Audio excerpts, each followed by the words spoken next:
Okay, so I'm going to talk briefly about asset-based language. Now that you've drafted up your assignments and we've done some thinking on that. So asset-based language is good. You can see my big, incredible bullet there up there. And this is where we focus on the strengths of people and the abilities. And it's so easy to go into deficit-based language. So for example, you went out for a meal or something, or you have a favorite food, and you'll talk about, well, the other products don't taste good, and they don't look good, and they don't smell good. So you're describing maybe what you like, but in terms of driving down the other products. So we have to be extremely careful when we're talking about assets that we want our students to have, that we focus on the assets rather than, of course, we don't compare students to each other. We try hard not to. We need to have a positive language that we use.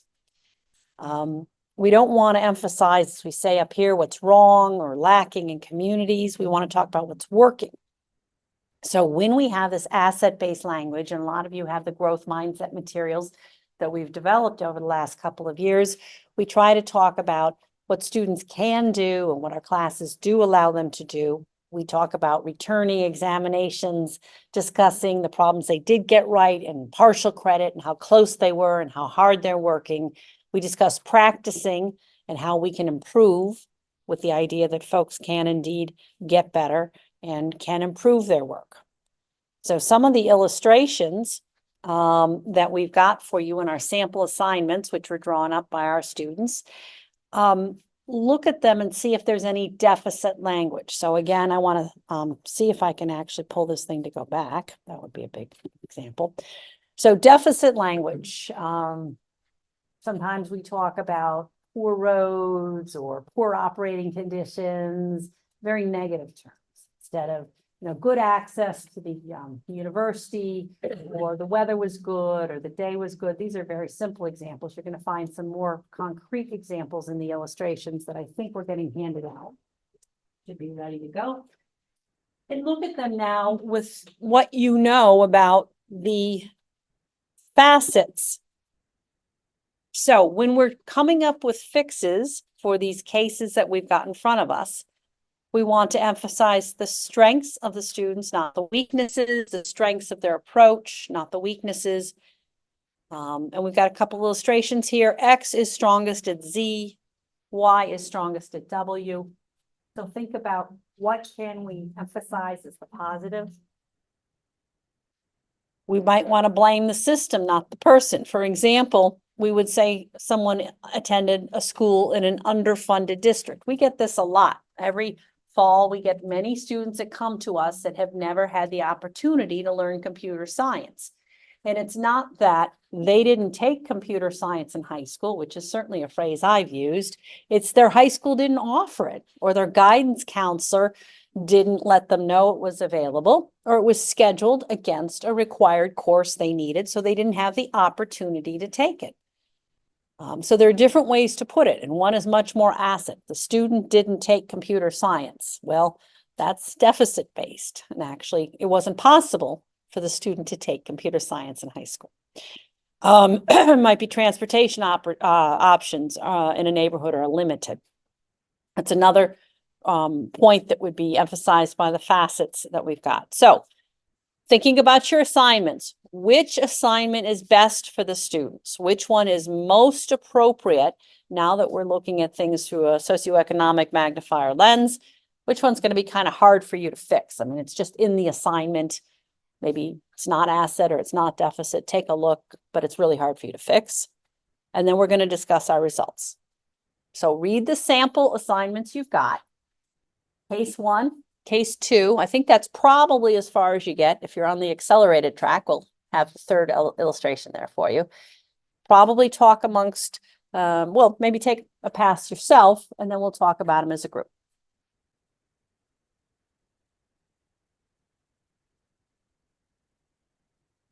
Okay, why don't we discuss this one a bit? You ready? So what were your thoughts on this one? Asset-based, deficit-based, any improvements possible? Number one, fee, grew up with high access to technology, typically not scared. I think we didn't compare with anyone else saying, you know, fee is good, this one is bad. Right. So I think it was talking about fee. So how was fee described? Like you say, asset-based? Yeah, I think asset-based. I think it is asset-based language as fee is not compared with anyone in particular, making them look less fortunate as an environment cases. I was saying that Scanner will send PDF to email, and he was lucky that the equipment was working, as it could be different if it did not. Good point. Fee was lucky the equipment was working, right? So the phrase, despite the unfamiliarity with the scanner, is actually kind of conditional, because then it goes on to say she's not used it before, but she quickly learned how to operate it, successfully scanned the consent form. So a lot of positive reaffirming, saved them, uploaded them, no issues. So sounds pretty good, right? You want Fee on your team, you want her in your department. Yes, Joanna. I just thought she's definitely on that, I guess, the right side or the high end of the facet spectrum. Right. I didn't see anything that. Yep. Not much to do for improvement. Okay. If you had a chance, how's number 2? A web design course, many group projects. Students randomly put together. Sounds kind of familiar. So we get a little bit of a characterization of Fee here. JavaScript. Yeah. So here we are on number 2. It's it, because it's always compared who fortunate, who is unfortunate. I'm not good at JavaScript. I would say just learning JavaScript, not to being able to afford. I wouldn't say better not to mention it at all. You know, why we share laptop, maybe it's their choice. We're scared, also not so good. Saying they would prefer not to incorporate this big concept. They're scared, this kind of language, not very, yeah, more like defeated. Right, right. So one has low access to technology. They have to share a laptop to a sibling. Another one saying, I'm not good at JavaScript. They only just started learning it. So what might you change in this description? How would you make it more of an asset-based discussion? We also put that Fee will have to do everything themselves. That's a hard way to do it. I would say just instead of scared, saying prefer not to incorporate. Again, you don't have to say they're scared. Maybe they just say that will be enough. Just, you know, avoid the concept. It will be enough. Like, don't say cannot afford. You know, don't put personally. Just saying we share with siblings and for whatever reason. Right, right. I mean, one can share with siblings, but that's only 1 or 2 hours a week or something. Sometimes I've had students that are like, well, I don't know a language, like teammate shares are not good at JavaScript. And then you ask a few more questions. Well, they're just not as good as an expert. They've been working in it, and you gradually pull out. They've had some exposure to it. Joanna, you were going to say? I was just thinking that it's a team that you need to really focus on what everybody can do. So along with not saying when, you know, that they don't have access to the computer all the time, you know, well, this person does, so they're gonna do this person is better with JavaScript or Right. whatever, and sort of delegate the responsibilities. Right. So rather than using the deficit-based language to, as you say, show what they don't have, why not we get an asset-based language to talk about what the contributions could be and how they could be put together into a team and where there may be gaps that need to be covered. Great. Other suggestions on this one? So this is pretty common among our students. I can't do this, I can't do that, let's say. And so changing them to more of an asset-based, well, I'm able to do this, but I will need assistance or want to learn more about. And that language is very important for success after college. So lets you as the instructor or whoever, maybe the team leader or whatever, to figure solutions, you know, like where could you get access to a computer? Right. Or you can use the tutorials for JavaScript, or here's this. Right. Mira, was there a point you wanted to make here? Oh, I was just gonna say that I make a pretty big deal out of telling my students, especially in senior project, when I say, you can learn a new language, but make sure that you really state that this is something new. So I make them make a big deal out of learning something new so that it's a positive rather than, oh, I never learned this, now I'm gonna go back and learn that. Right, exactly. So, and I think that's a really good modeling that you do for them, showing that that's what we do all the way along in our careers. I think that's another thing we try to get across is the constant learning we have to do in our profession and so forth.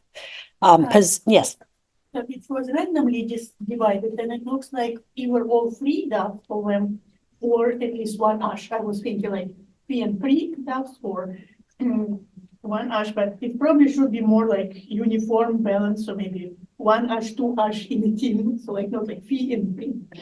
that's a good point. As we go forward, looking at our teams, we may find a balance that's favorable and one that we want to keep our eyes open for. But if we do that, I would not suggest we do it by personas. I would suggest we do it by facets. So you don't care if you have a Fee and an Ash and a Dave. What you care about is that you have a person that's very worried about privacy and security and another one that's not. A person that's very worried about other kinds of risks and another one that's not. So that's, you don't care whether they all lined up together. You don't care if it's a pure Dave and a pure Fee. What you really care about is that the facets are all represented. Complemented on spectrum, so to That's speak, right. That's rather than, right. Because that's where the diversity of thought is really gonna shine. Is by How do you facets. speak them? How do you tell them you're doing a laptop or? Well, for example, one of these facets is, I have, reliable access to plenty of technology, and the other end is, I have very little, and that is just that exercise that everyone self-declares where they are on the facets, no personas, no socioeconomic, just facet. And you saw what Joanna's was like. It was just all over the map. Probably all of yours were too. And that's just fine. You just want to make sure that if you're going to assign that way, that you picked a person that's somewhere here and a person that's somewhere here and a person that's and it doesn't matter if they all lined up with personas. It only matters that you get a great diversity of facet values. I would say if you have project, you at least know that your population, like 50-50 at least have technology, because if you have like, 75% just no Yeah. technology, tell your Sure. project. Yeah, but you can get that by facet. You don't have to actually lump them into personas. We just like all lined up to that, like what they say, like I don't have, a 10 and a 4, I'm scared to like, what is that? so you've got to break through that speak.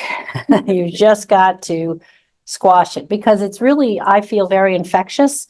If we all dwell on what we are unable to do, we're never going to be able to master some of these new skills. So you made a really good point yesterday about how the facets you feel, your personal facets, have changed over time. And I think in our classrooms, we will see that as well.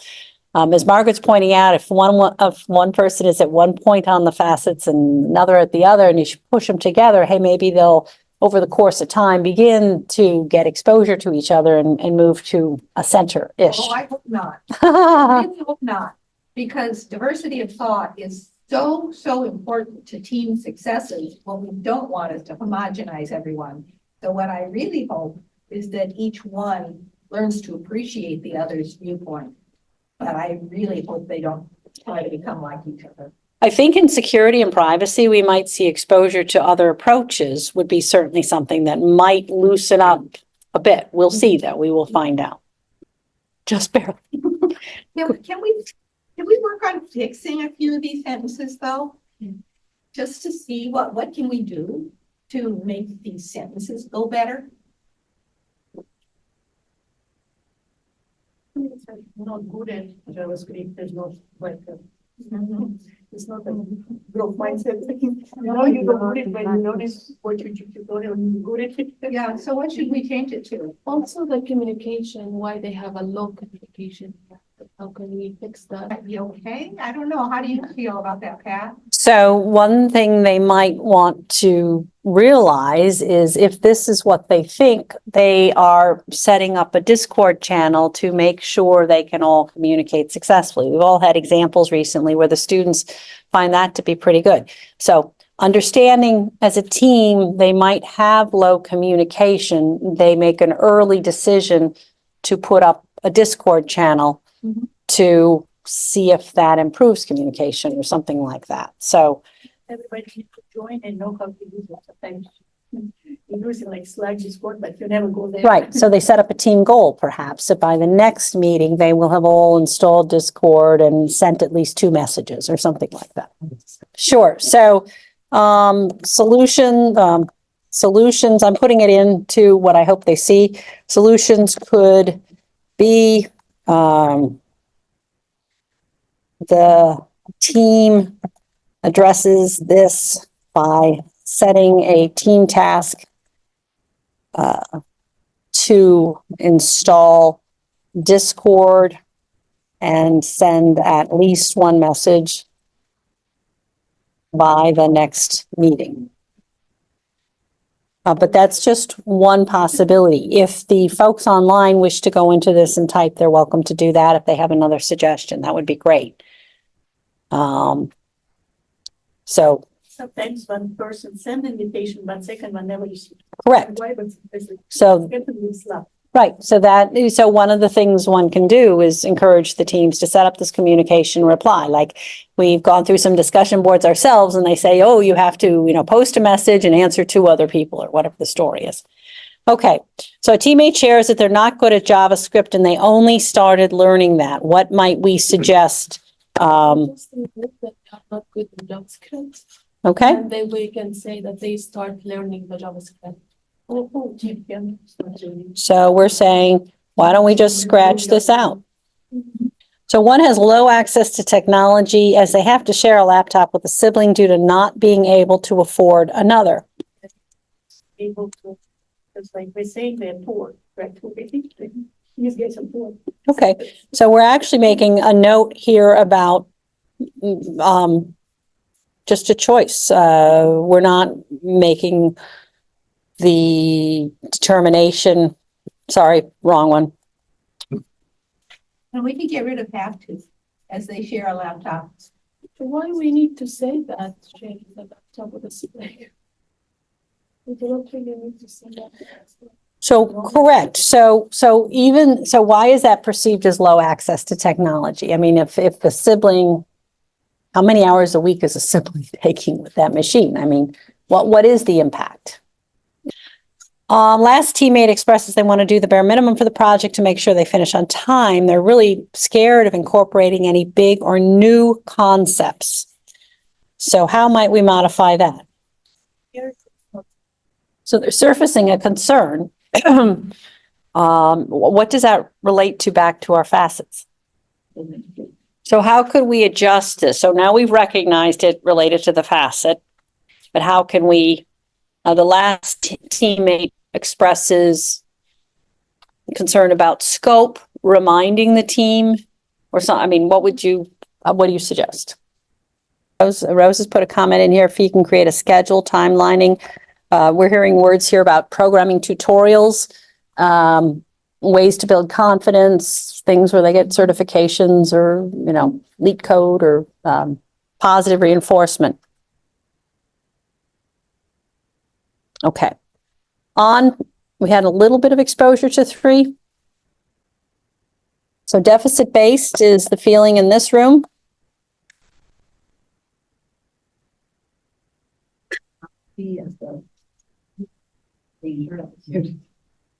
Oh. Okay. Sophia, as the leader, needs to change attitude. So how are we going to get Fee to do that? Or how is she going to get herself to do that? How is she going to recognize it? Is there some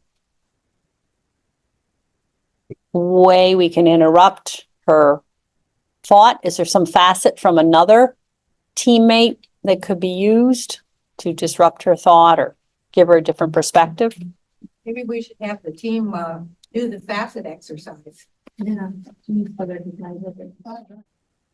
Okay, that's one good approach. Have them do the slider exercise.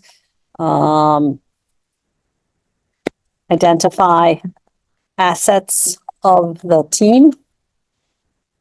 And C, I think someone was saying, identify the assets and then play towards them so that the individual members of the team are all doing their strengths.